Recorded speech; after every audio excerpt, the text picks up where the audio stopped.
నీ సేవలో ఎదురైనా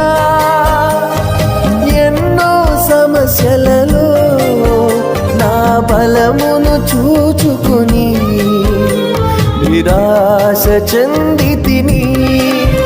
నీ సేవలో ఎదురైనా ఎన్నో సమస్యలలో నా బలమును చూచుకొని నిరాశ చెందితిని.